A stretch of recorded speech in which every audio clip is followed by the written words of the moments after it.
Čo vlastne znamená, keď štát prestane považovať určitý jazyk za chránený?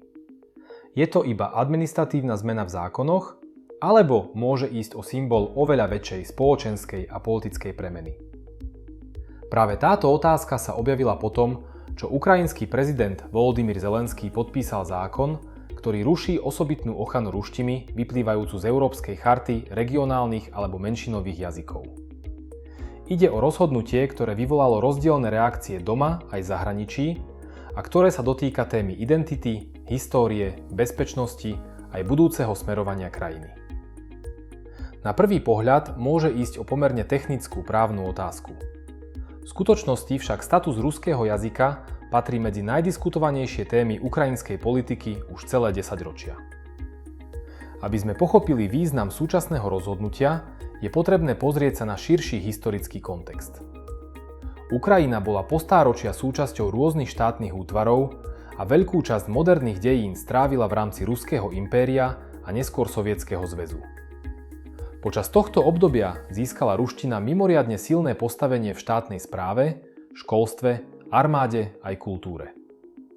V mnohých mestách, najmä na juhu a východe krajiny, sa stal dominantným jazykom každodennej komunikácie. Keď Ukrajina v roku 1991 získala nezávislosť, nová vláda začala postupne posilňovať postavenie ukrajinčiny ako jediného štátneho jazyka. Tento proces však neprebiehal rovnomerne. V niektorých regiónoch zostala ruština veľmi rozšírená a pre milióny ľudí predstavovala materinský jazyk alebo jazyk používaný v bežnom živote. Práve preto sa jazyková otázka postupne stala nielen kultúrnou, ale aj politickou témou. Jedna časť spoločnosti zdôrazňovala potrebu posilňovať ukrajinskú identitu a podporovať ukrajinčinu po 10 ročiach rusifikácie. Iní upozorňovali, že krajina je jazykovo rozmanitá a že práva ruskojazyčných obyvateľov by mali zostať zachované. Po roku 2014 sa však situácia začala meniť rýchlejšie. Po anexii Krymu Ruskom a vypuknutí konfliktu na Donbase sa jazyková otázka stala ešte citlivejšou.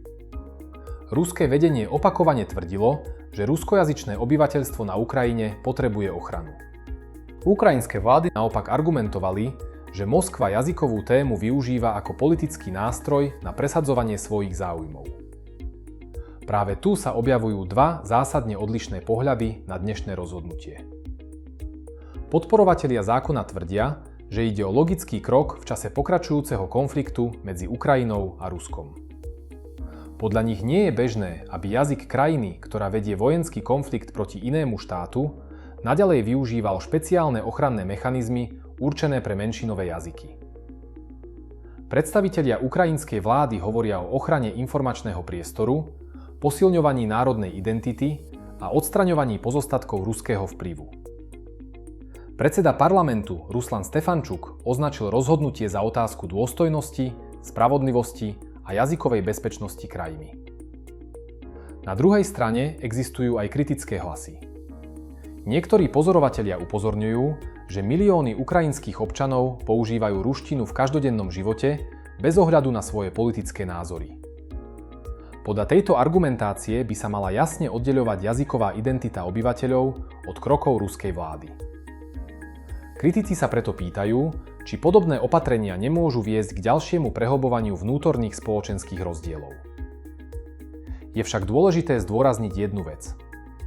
Zákon nezakazuje používanie ruštiny a nestavia ju mimo zákona. To je podstatný detail, ktorý sa v diskusiách často stráca. Ruština zostáva legálnym jazykom komunikácie, médií či súkromného života. Zmena spočíva predovšetkým v tom, že štát už nie je povinný poskytovať určité formy ochrany a podpory, ktoré vyplývali z medzinárodných záväzkov týkajúcich sa menšinových jazykov. Práve tento rozdiel bude pravdepodobne predmetom ďalších diskusí. Ak sa však pozrieme na celú situáciu z právneho a medzinárodného hľadiska, objaví sa ďalšia zaujímavá otázka. Kde vlastne končí právo štátu chrániť svoju identitu a kde sa začína povinnosť chrániť jazykovú rozmanitosť? Práve okolo tejto hranice sa dnes vedie veľká časť diskusie. Zákon, ktorý podpísal prezident Zelenský, sa týka predovšetkým postavenia ruštiny v rámci Európskej charty regionálnych alebo menšinových jazykov. Ide o dokument Rady Európy, ktorého cieľom je podporovať a zachovávať jazyky používané menšinami alebo regionálnymi komunitami.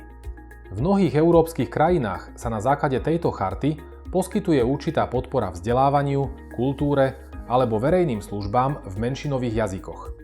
Ukrajinská vláda však argumentuje, že ruština sa nachádza v špecifickej situácii.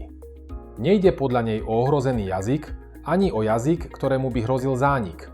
Naopak, ruština patrí medzi najrozšírenejšie jazyky sveta a zároveň je úradným jazykom štátu, s ktorým je Ukrajina v ozbrojenom konflikte. Práve tento argument sa v ukrajinskej politickej debate objavuje najčastejšie.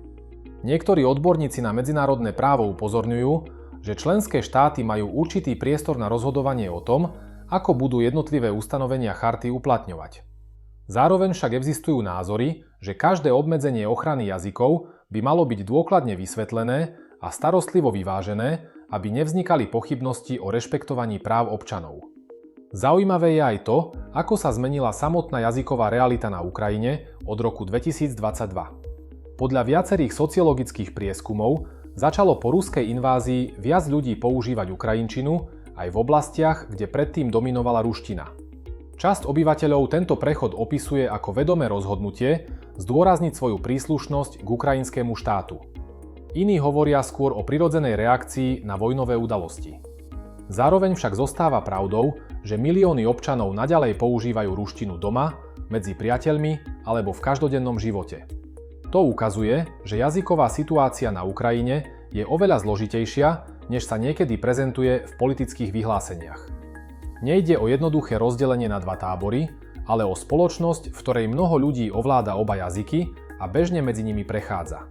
Silné reakcie prišli aj z Ruska.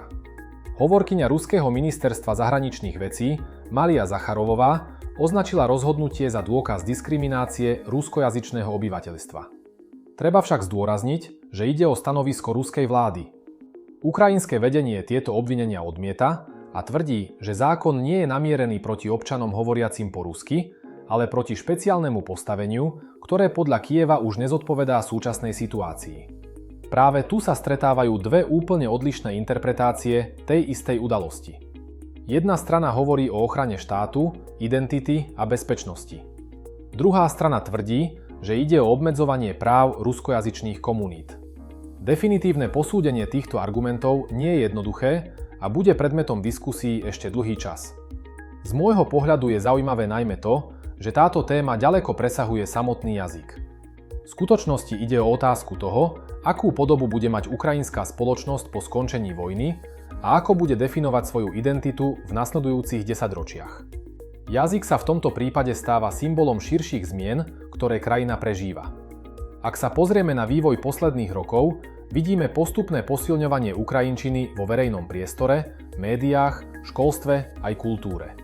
Tento trend nezačal dnešným zákonom a pravdepodobne sa ním ani neskončí.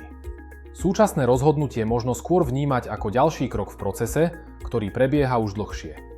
Na záver sa teda dá povedať, že podpísaný zákon predstavuje významnú zmenu v ukrajinskej jazykovej politike, no jeho význam nespočíva len v samotných právnych ustanoveniach.